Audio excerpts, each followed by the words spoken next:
Welcome to Pretty Lies and Alibis. Join us as we seek the truth and travel the long road to justice. Happy Friday, Alibiers. Gigi here with another episode of Pretty Lies and Alibis with Fruit Loop. What you know? Did you know that the coast of France has had Garfield phones washing ashore since the 1980s? Oh my gosh. Yeah, so they finally figured out that there was a ship or something that had in a storm had wrecked or whatever, and they found it in some kind of cave or something. So all these phones just keep washing up on shore. I had one, so I I did know too. what. Yeah. Yeah. So they keep washing up on shore.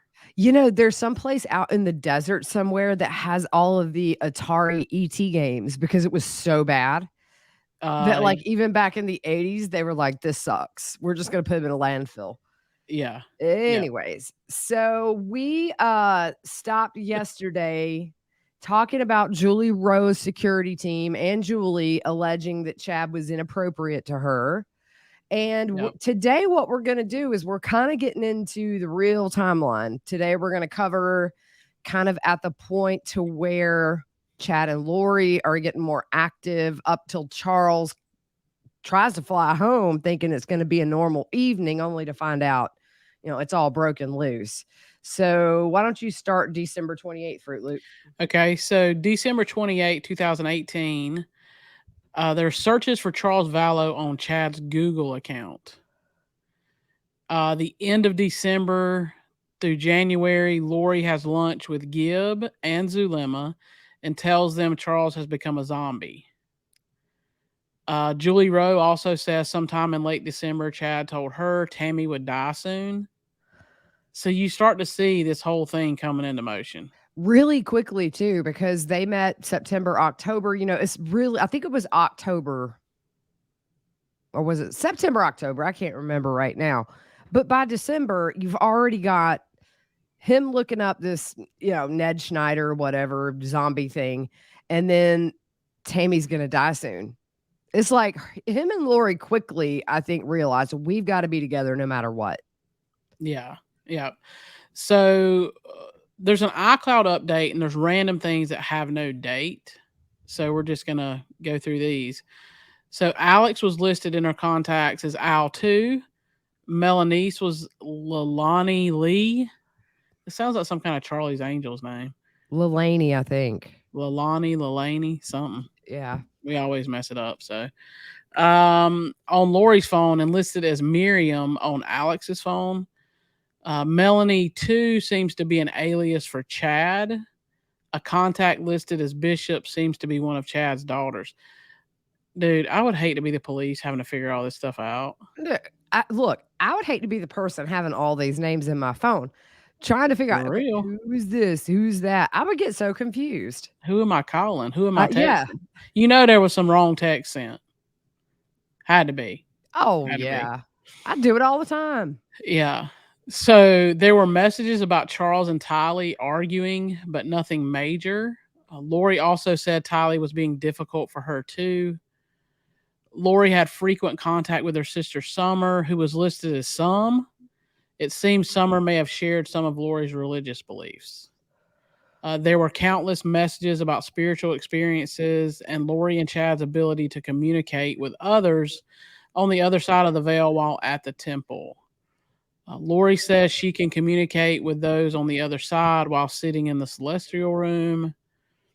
They talk about light and dark spirits in the text with a numeric score and dark spirits with different names taking over bodies. Melanice and Alex would regularly text Lori and ask her to get rid of a dark spirit or inquire if someone was possessed by a dark spirit. And they weren't the only ones. No. Zulema did the same thing. Yeah, about her daughter, about her family in Chile. It just, So Chad emails Lori a list of their 7 missions to accomplish together.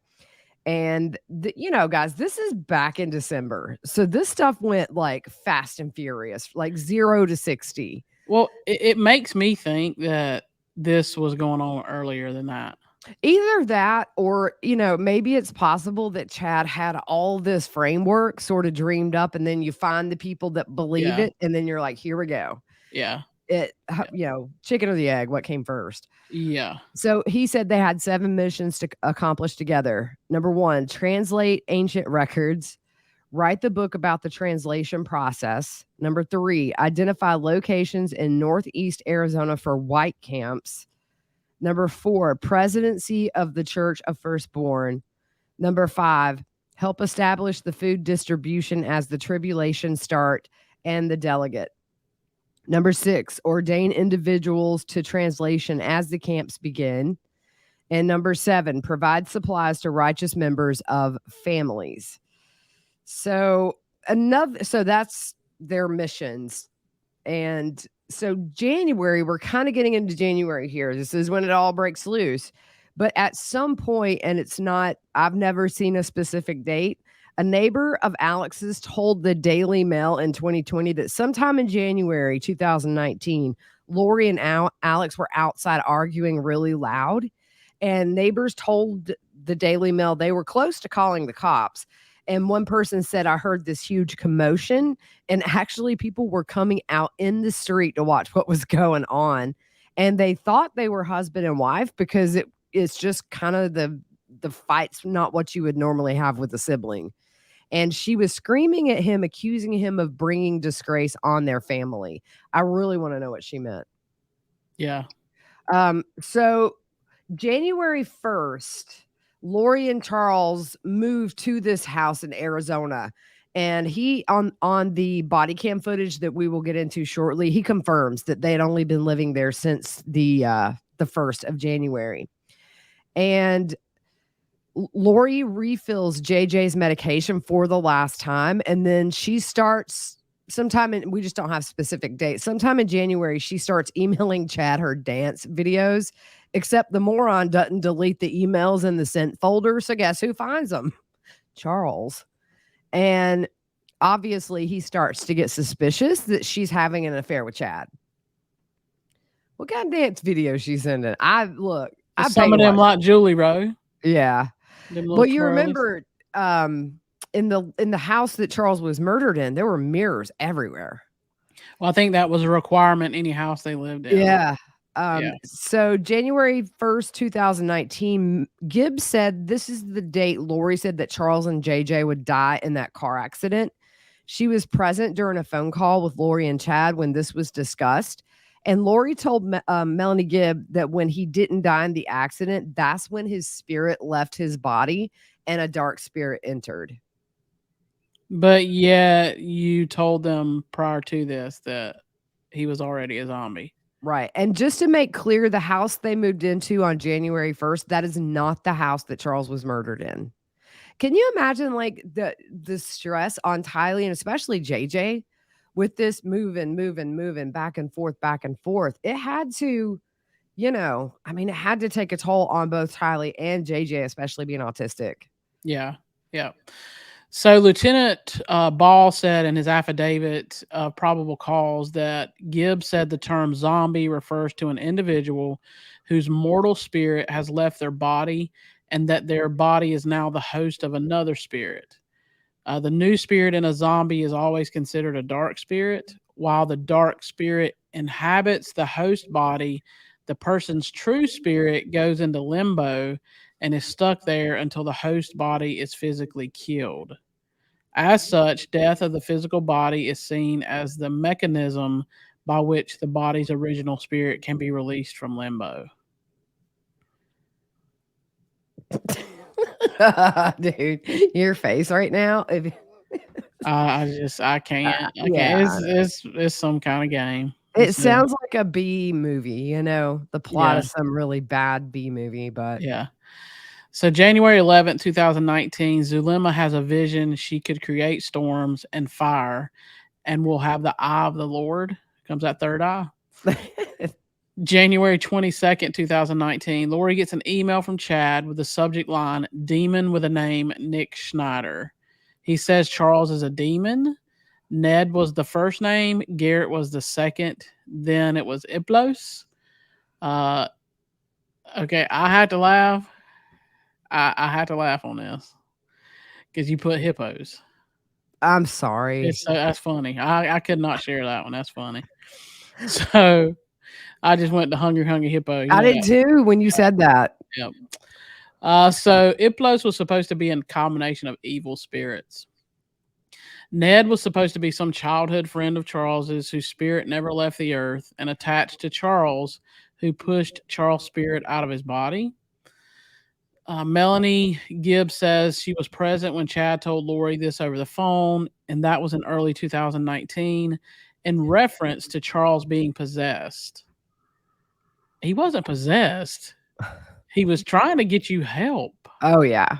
So Lori then told Gibb. Lori also said Chad and Lori believed they were part of the Church of the Firstborn, and their job was to rid the world of zombies. Chad emails Lori the light and dark scales for her family. The subject is family history documents. The body says, "Here are the family history documents you requested." What's he being so formal for? I know, right? Yeah, Like it's a business. yeah. You paid for this. Here's your subscription. So Gibb told authorities that Chad was the one who came up with the whole framework for light dark, your probations on Earth, etc., etc. How the light dark spirits work according to Gibb. So 2.0, the number is this get number one, we suck at math. So this is extra confusing for us. So it's going to be hopefully not too confusing for you. So if you're level 2.0, this is your first time on Earth. 3.1 is your second time on Earth, and it's still not decided if that person is light or dark at that point. At level 4.1, either you make a contract with Satan or with Jesus. That's when the numbers start rising to like an 8 or 9. You could go from light to dark to light, but they said that was very hard to do. And the trust scale went from 0 to 100% of how much you could trust someone. And as far as vibrations, Chad would use the pendulum. At 1,000, you're either beginning your translation or you are translated. At first, you get higher. Well, as you get higher in your vibration, you can portal. So we have this document, and we're going to read. It just essentially tells like people and how many of them there are on Earth based on their numbers. So remember, number 2 is a first time on Earth. Chad says most LDS members are level 2, and there are billions of males and females on Earth that are level 2. Level 3, this is the second time on Earth, remember. Still not sure if you're light or dark. Most bishops and ward leaders, according to Chad, are level 3. Level 4, this is where you decide you going with dark or light. You going with Jesus or Satan. So it says that there are 7,000 males and 13,000. Wait, did I 4.1? I'm sorry. Yeah, 70,000. 4.1 is 70,000 and females 130,000. It says let's see here. That's the stake president and general authorities being level 4. 4.2 7,000 males, 13,000 females. 4.3 7,000 males, 1,300 females on Earth. So the 5 it says the dark side can only match the light numbers, not exceed them. That's why there are few 5s on Earth right now. It limits the dark's power.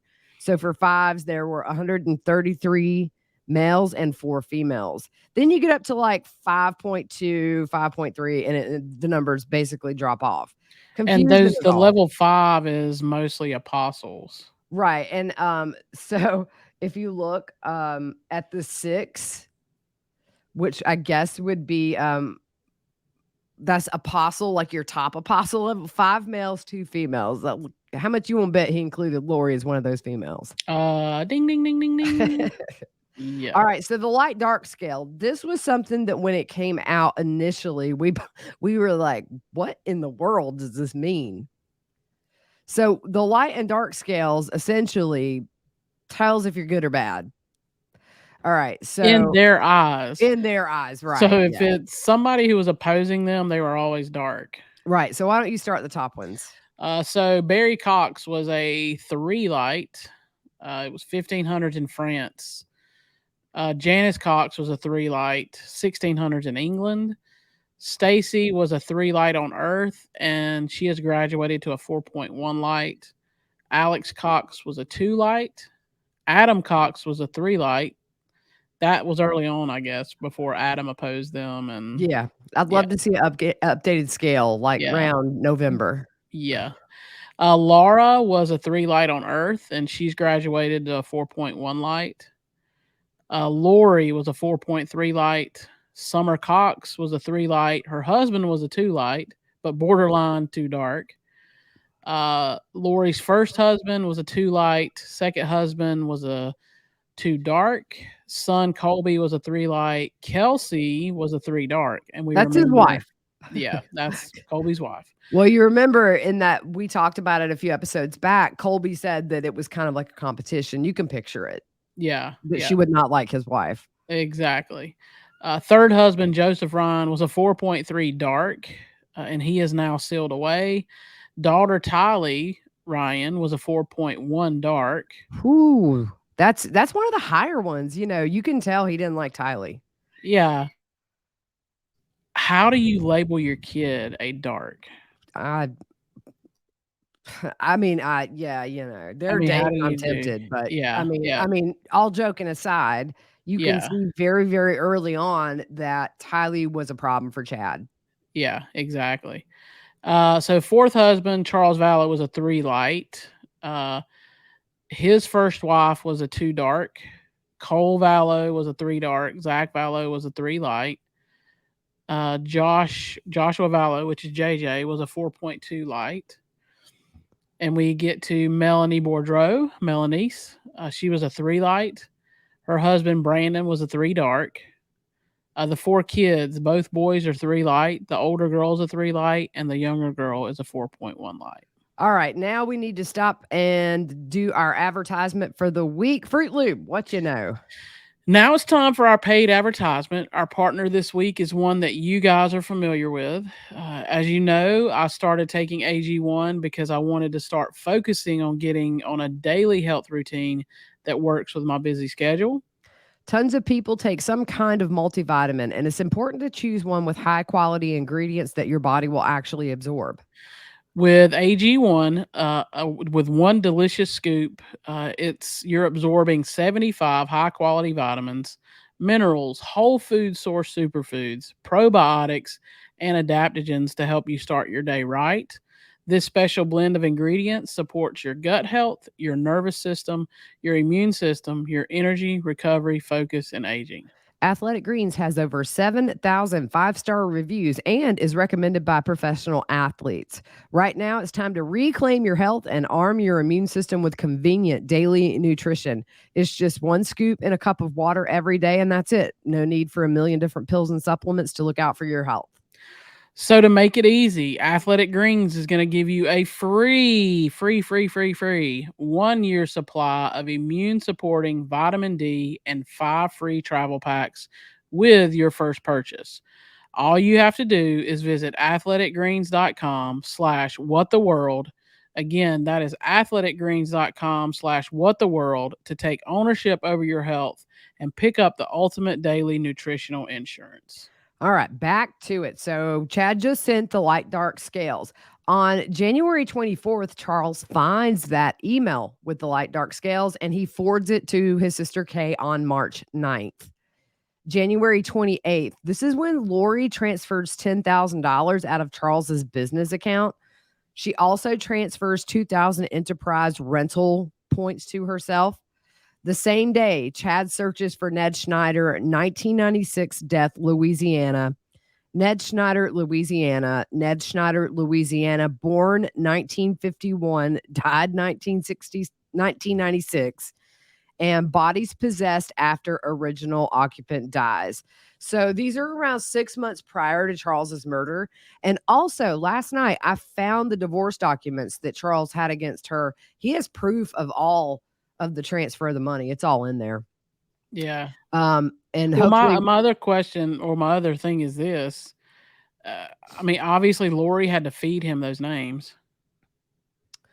I The mean, I Ned would think. the Ned Schneider? Yeah, if it I mean, the names that was the ones that was, a friend of his that passed and all that stuff, you Yeah, would I'm not think. sure if it was actually Ned or another, but it's Yeah. a good point.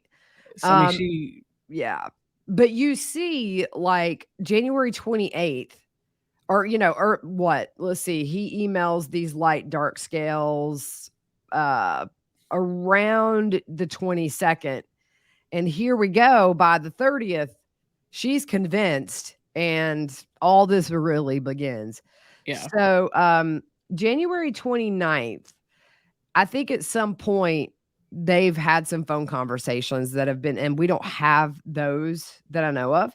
Charles files for an order of protection after Lori said she was a god and would murder him if he got in the way of her work of gathering the 144,000. The order of protection petition says that Lori had an angel who would dispose of his body. So January 30th, Lori transfers the $25,000 from Charles's business account, leaving Charles pretty much broke and unable to make payroll. Lori was listed as one of the owners of the business. And on that same day at 12:20 p.m., Charles texts Lori, "Did you disconnect my Find My iPhone from JJ's iPad? I got an email. Or did our little guy do that? Do it." Lori responded, "I'm just leaving the temple, so you know, I don't know how to do that." And she puts a sideways smiley. I think she did that so he couldn't find them Mm, once they leave that night and he gets home. That's my theory, is she turns off the Find My iPhone. sure.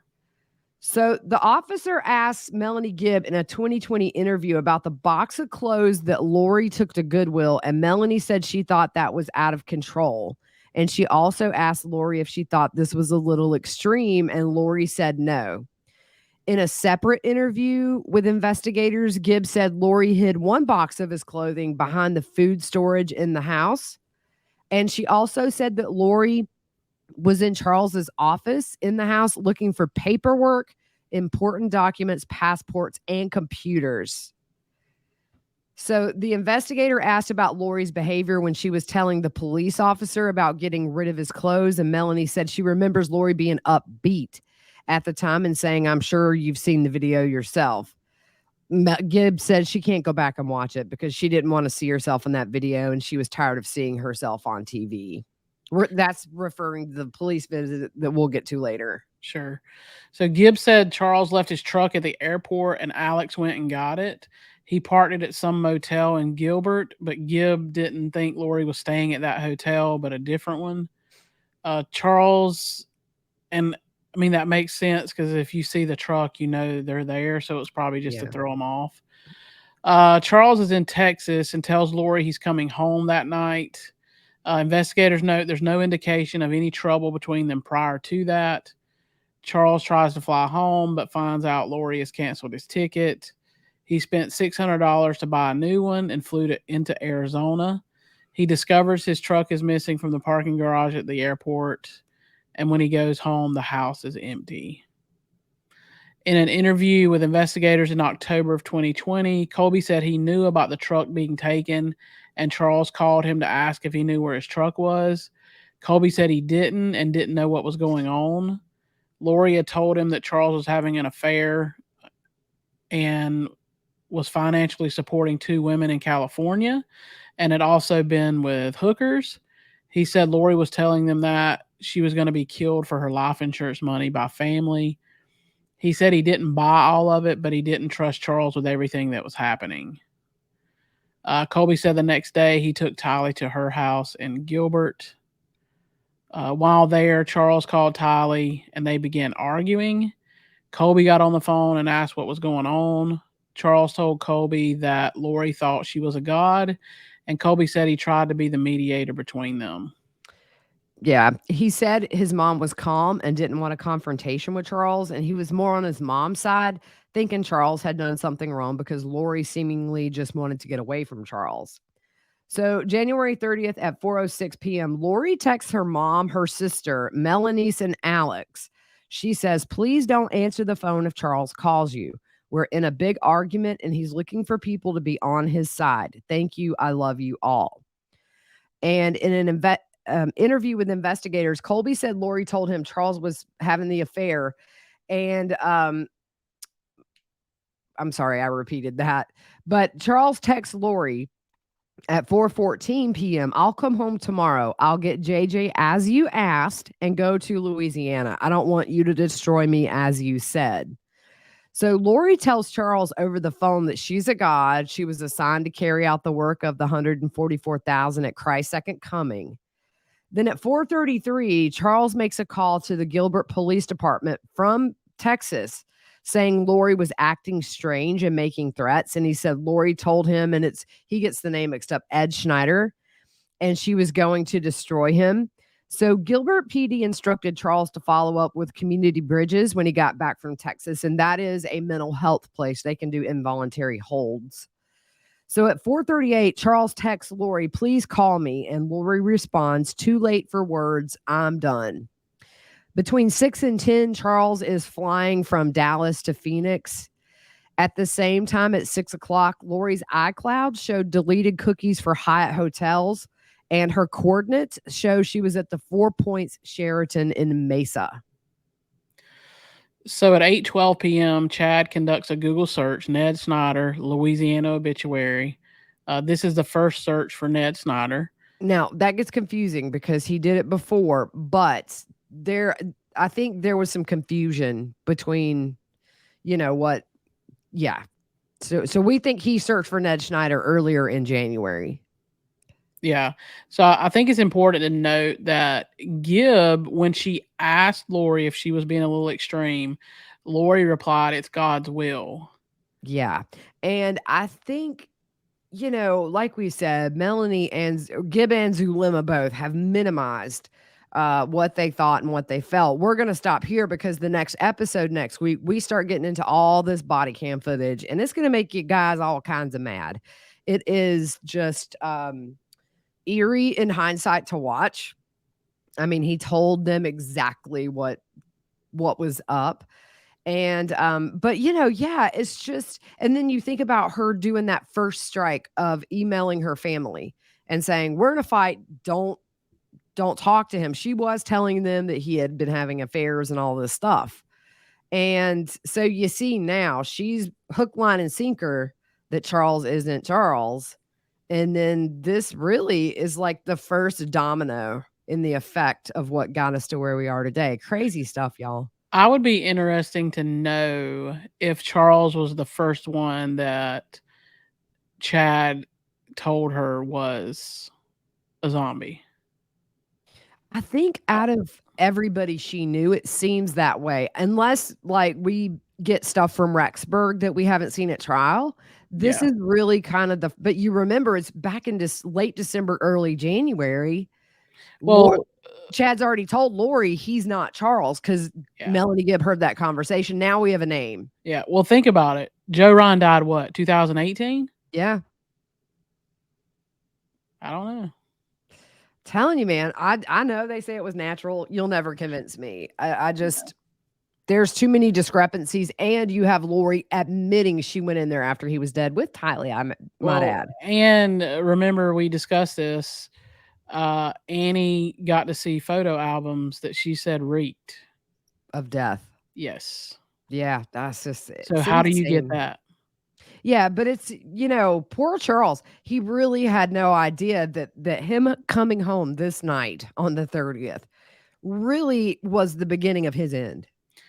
Yeah, exactly. And these officers just blew him off. And then with Lori, they just kind of babied her, giggled with her. She played the game. She did. And that, you put all that together and that lets you know she's not crazy. She's not crazy to be able to formulate the story of JJ being, with Kay to Melanie Gibb. Oh, he's with Melanie Gibb to authorities. All these explanations. Tylee's at BYU with her friends. She ain't crazy. Yeah. Yeah. So anyways, it starts really rolling from here, guys. We're still finding things to add in. And but anyways, hope you guys have an amazing weekend.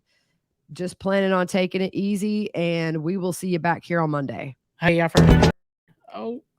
Well, go ahead. No, I forgot to say I'm waiting on my Yankee blanket.